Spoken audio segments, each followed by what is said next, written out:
How y'all doing? This video gonna be about the Detroit Pistons' impact on the Chicago Bulls. Now, I'm gonna keep it 100. Isiah Thomas and Joe Dumars was the blueprint for Michael Jordan and Scottie Pippen.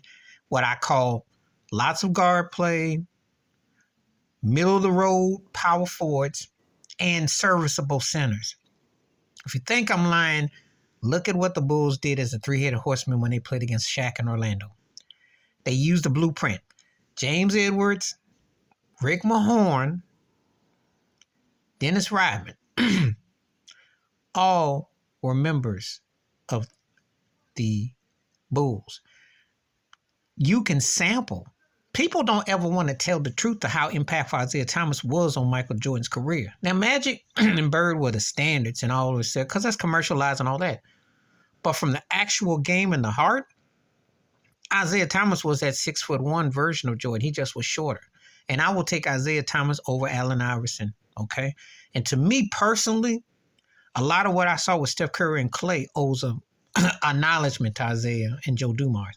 Remember, Isiah was running 40 years ago against the Denver Nuggets in the highest scoring game ever with Kelly Tripucka. People forget how dynamic Isiah Thomas was. Chuck Daly's sets and schemes. Bill Laimbeer was a serviceable center, but you never gonna mistake him for Robert Parrish and Kareem Abdul-Jabbar or Patrick Ewing for the level, but he was serviceable. Mahorn was a body banger and a banger.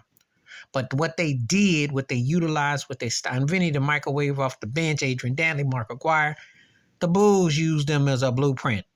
I have no problem with Isiah Thomas calling Michael Jordan out. See, LeBron James gets bitten up, but people hate his stands. Well, Michael Jordan's stands are just as bad. They don't tell the truth. Because Isiah Thomas did go to 3 straight finals. Somewhere along the line, people have been lying. They have romanticized and not knocking Hakeem Olajuwon because he's one of the 10 greatest centers ever. Some people got him top 5, some got him in the 6 to 10 slot. Either way, he's one of the greatest ever. But some people have romanticized his chips being more magnificent than what Isiah Thomas pulled off. Are you crazy? Isiah Thomas was a better player than Olajuwon because he led his team. He stirred that ship. Win or losing, I still remember 88 on one leg, okay? One leg in that third quarter. That was a standard.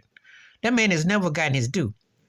People call him bitter. You would be too because you were a champion and they didn't give you commercialization.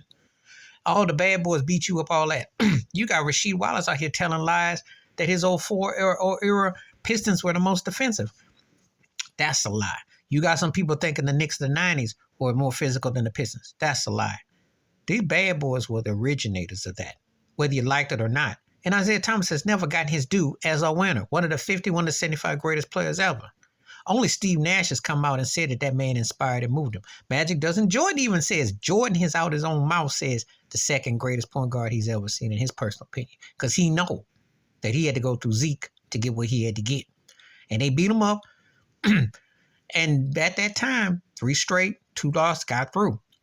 Who knows if he don't throw that bad pass, that Bird intercepting the DJ. But the bottom line is that he paid a price for being too black in some ways too.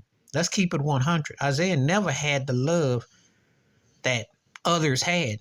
And he could play. He could play. And he would be scary today. I seen it. Because he had handles. He deferred a lot of his game. Well, a lot of people fail to realize, like Isiah, like Magic, I can name others. They played today, they'd be scary. Would they be as deep as Steph? Maybe not. But I'm a firm believer that if Isiah Thomas had put his mind to it, he could have done what Iverson did.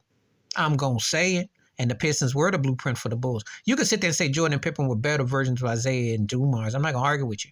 But to act like they ain't important for the impact of the history, that Isiah don't have a legit beef, you're wrong. Because he did beat everybody. And he was on notice. He just didn't sell corporately because he didn't appeal and he didn't tap dance like Michael Jordan did. And Jordan is better than Scottie Pippen, but he did grin for the cameras. I'm out.